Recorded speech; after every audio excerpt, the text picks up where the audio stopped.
നമസ്കാരം. മുകൾ തട്ടിലുള്ളവർക്ക് താഴെ തട്ടിലുള്ളവർ പണി നൽകുമ്പോൾ അത് എട്ടിന്റെ പണി തന്നെയായി മാറും. അതിന് തലസ്ഥാന ജില്ലയിൽ ഒരു ഉദാഹരണം കൂടിയായി.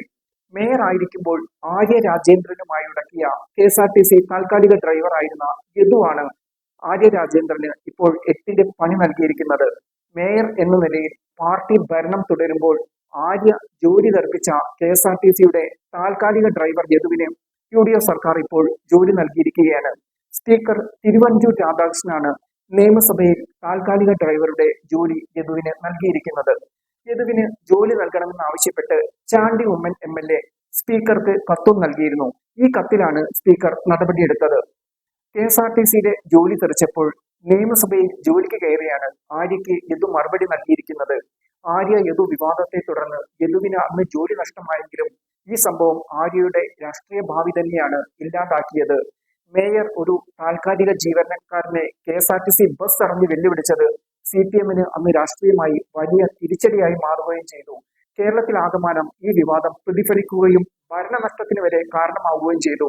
ആര്യ യദു പ്രശ്നത്തിൽ വലിയ ബഹുജന വികാരമാണ് CPMനെതിരെ തിരിഞ്ഞത്.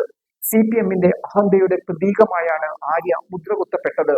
ഇത് സംസ്ഥാന തലത്തിൽ തന്നെ പ്രതിഫലിക്കുകയും ചെയ്തു.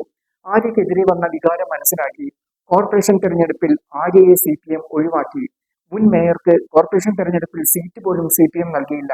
കോർപ്പറേഷൻ ഭരണമാണെങ്കിൽ ചരിത്രത്തിൽ ആദ്യമായി CPMന് നഷ്ടമാവുകയും ചെയ്തു. 4.5 പതിറ്റാണ്ടിന് ശേഷമാണ് ഭരണം നഷ്ടമാകുന്നതെന്നും ശ്രദ്ധേയമാണ്. ആര്യയിൽ മാത്രം ഈ പ്രശ്നം ഒതുങ്ങി നിന്നില്ല. CPMന്റെ ഉറച്ച നിയമസഭാ സീറ്റിൽ ബാലുശ്ശേരിയിൽ ആര്യയുടെ ഭർത്താവ് സച്ചിൻ ദേവും പരാജയം നുണഞ്ഞു. ആര്യയെ തെരഞ്ഞെടുപ്പ് പ്രചാരണത്തിന് ഒപ്പം കൂട്ടിയ ശിവൻകുട്ടിക്ക് നേമത്ത് പരാജയം രുചിക്കേണ്ടി വന്നു. BJPയുടെ അക്കൗണ്ട് ഇക്കുറിയും പൂട്ടിക്കുമെന്ന് പറഞ്ഞ ശിവൻകുട്ടിയുടെ അക്കൗണ്ട് തന്നെ പൂട്ടി. CPM ജില്ലാതല അവലോകന യോഗത്തിൽ ആര്യയെ ഒപ്പം കൂട്ടിയത് തിരിച്ചടിച്ചതെന്നാണ് ശിവൻകുട്ടി പറഞ്ഞത്. ഇതെല്ലാം ആര്യയ്ക്ക് യദു നൽകിയ പണികളായിരുന്നു. അല്ലെങ്കിൽ യദുവിനെ മനസ്സിലിട്ട് ജനം CPMന് നൽകിയ മറുപടിയായിരുന്നു. ആർദ്ര നിറഞ്ഞ പെരുമാറ്റം ഒരു ജനപ്രതിനിധിയെ എങ്ങനെ ഇല്ലാതാക്കും എന്നതിന് മികച്ച ഉദാഹരണമാണ് ആര്യ മേയർ ആയിരിക്കെയാണ് വിവാദങ്ങളുടെ തുടക്കം. 2024 ഏപ്രിൽ 28 പാളയം സാഫല്യ കോംപ്ലക്സിന് മുന്നിലായിരുന്നു സംഭവം. ആര്യയും ഭർത്താവും MLAയുമായ സച്ചിൻ ദേവും റോഡിൽ കാർ കുറുകെയിട്ട് KSRTC ബസ് തടഞ്ഞ് തർക്കമുണ്ടാക്കുകയായിരുന്നു.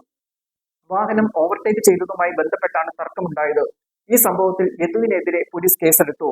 ബസ് ഓവർടേക്ക് ചെയ്യുന്നതിനിടെ കാറിനു നേർക്ക് ലൈംഗിക ചേഷ്ട കാണിച്ചുവെന്ന മേയറുടെ പരാതിയിലാണ് അന്ന് കേസെടുത്തത്.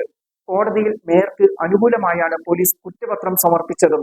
ഇപ്പോൾ യദുവിന് ജോലി നൽകി UDF ഇടതുമുന്നണിക്ക് രാഷ്ട്രീയ മറുപടിയാണ് നൽകിയിരിക്കുന്നത്.